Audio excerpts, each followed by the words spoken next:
Hey everyone, Steve here from Craps for Everyone.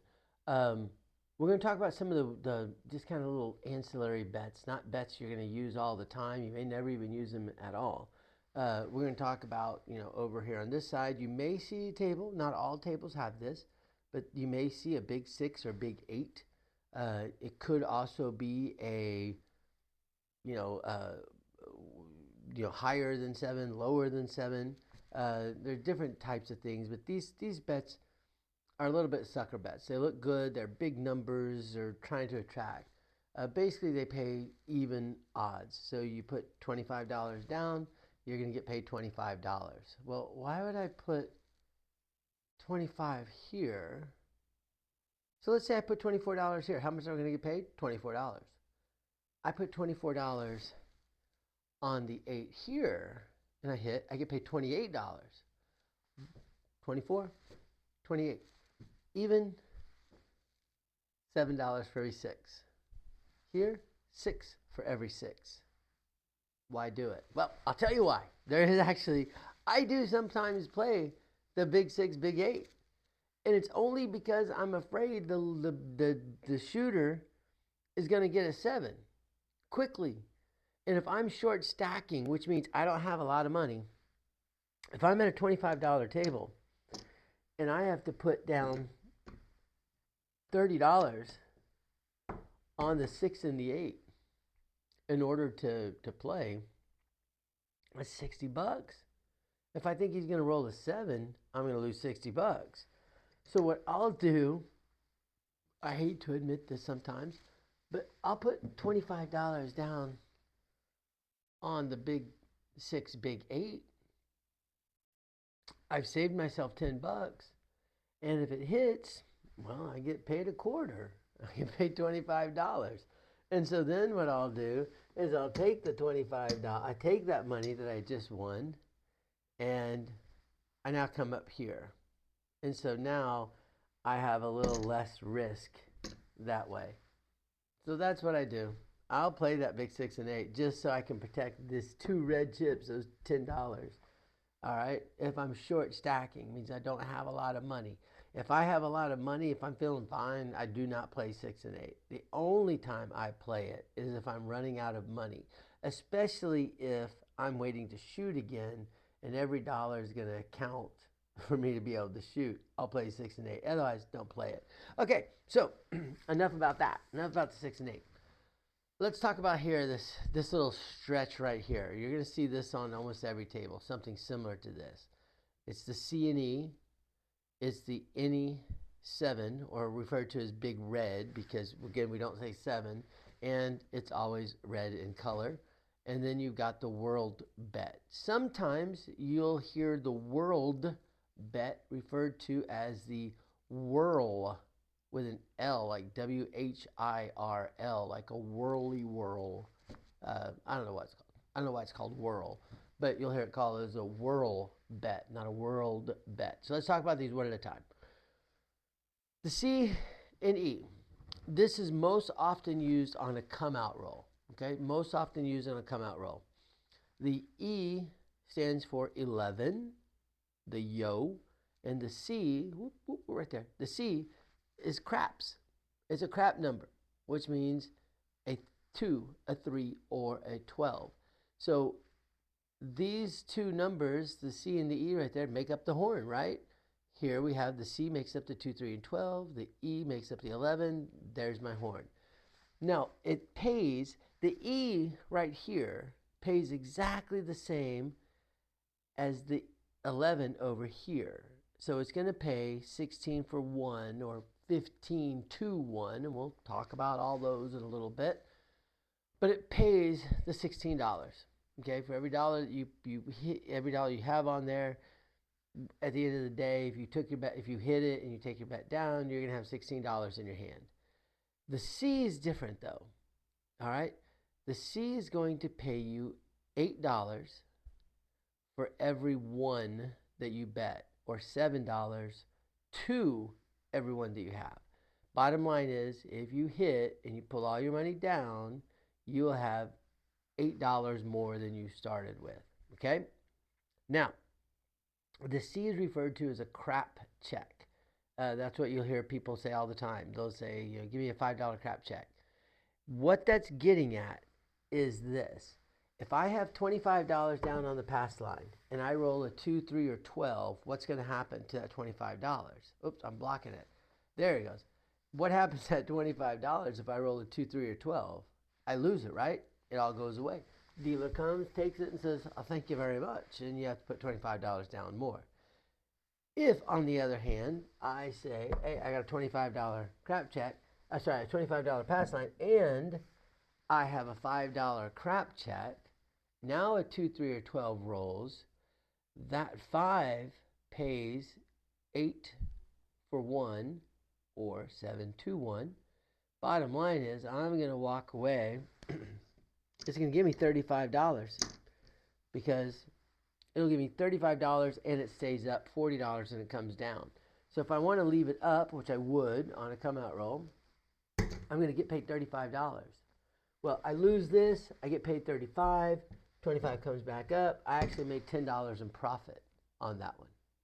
All right? So that's the idea of the crap check. The crap check, basically, I could have put $10 down.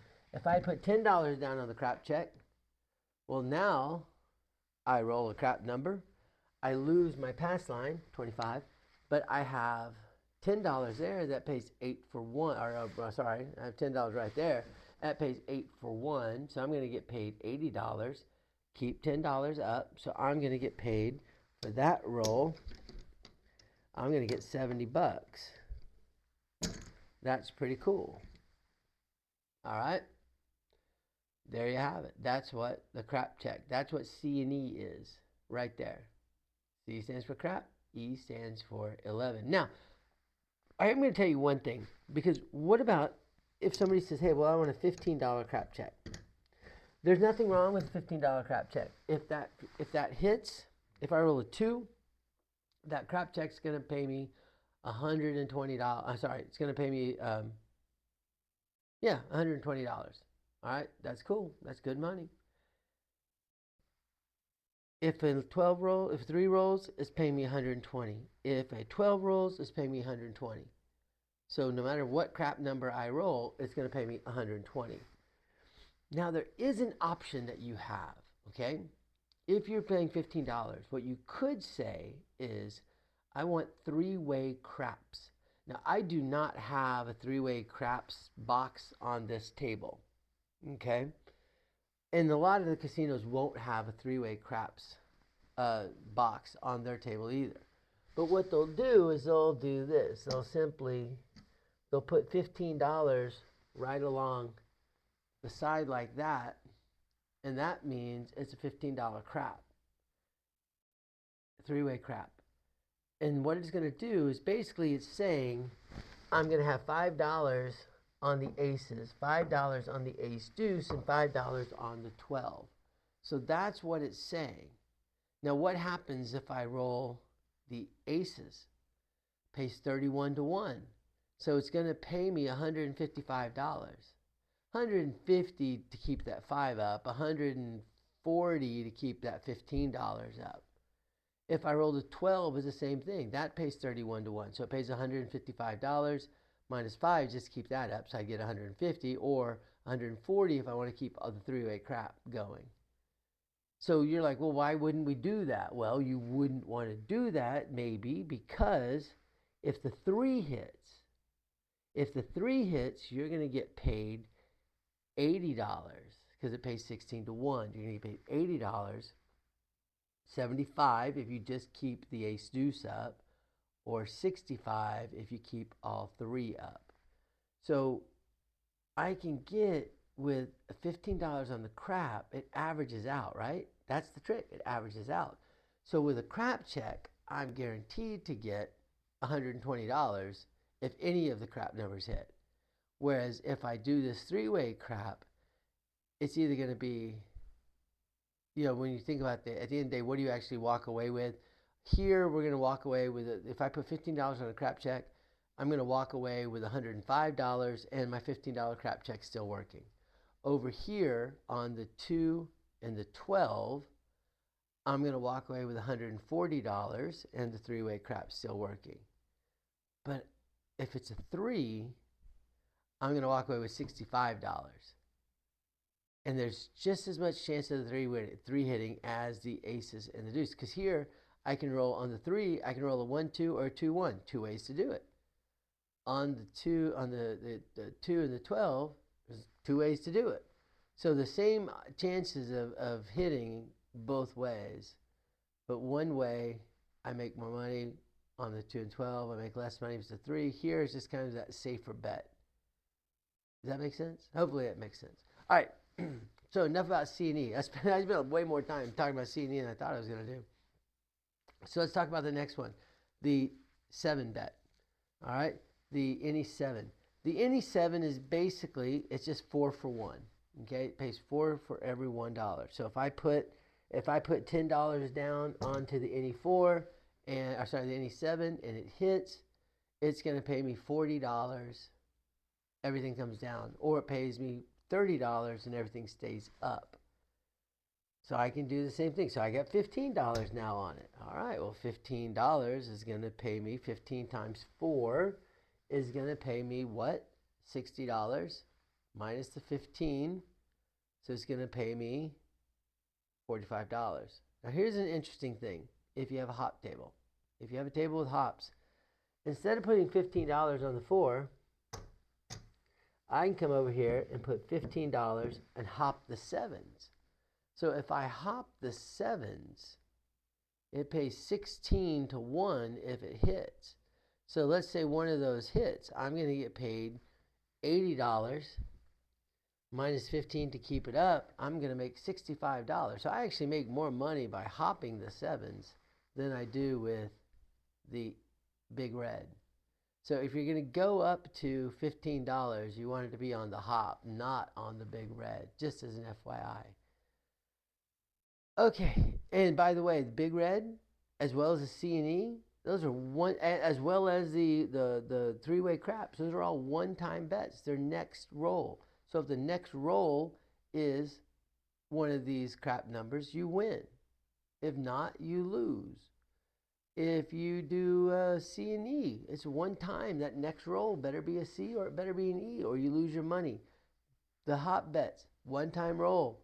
Bet or lose your money. Same thing with a 7. Bet or lose your money. Same thing with the world. Bet or lose your money. And so the world bet is interesting because what the world bet does is it's a combination of something called the horn bet. And I kind of mentioned the horn bet just a second ago, and I'll get my little pointer stick out right now. The horn bet is the 2, the 3, the 11, and the 12. That's the horn. All right, those 4 numbers, the 2, the 3, the 11, and 12. That's a horn number. So I can bet a $5 horn, a $4 horn, and I'll have $1 on each of these. So what a world bet will do is it'll put $1 on each of those, and it gives you $1 on the big red. So in other words, if the big red rolls, you don't lose your $4 horn bet, you get it back on the world. So it's just a way of keeping your horn working and up, even if you roll the 7. World bet doesn't get used a whole bunch. A lot of people don't use the world bet, but it's there. Now you know what it is. All right, so that's some of the little ancillary bets here. We'll talk more about that middle section and the section on the middle. Today I wanted to talk to you about the Big 6, Big 8.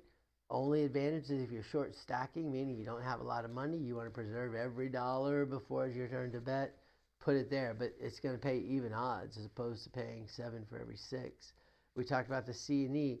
C&E is usually only used on come-out rolls, all right, when you have a pass line that's in danger of the 2, 3, or 12 being rolled. We talked about the big red, the any 7 number. If you're going to be doing that, you're basically saying the next roll is going to be a 7. I would not recommend go over. If I'm going to do anything with 7 over the $5 over $15, I'm doing it over on here. I'm doing it on the hot bets, not right there, because I'm going to make more money doing the hopping. And then Whirl Bet, we didn't talk about that much at all, but Whirl Bet basically throws in a big red with $4 or whatever the increments of four that you have for the horn. All right, so it's protecting all your horn bets with that 7. That's it. That's all it does is protect your horn bets. So if you don't normally bet the horn, then don't bet that. There's no point in doing the Whirl Bet. Okay. Anyway, all right. That's it. That's all I wanted to talk to you about on this session. Nice and simple. And yeah, have a great rest of the day, y'all. Bye.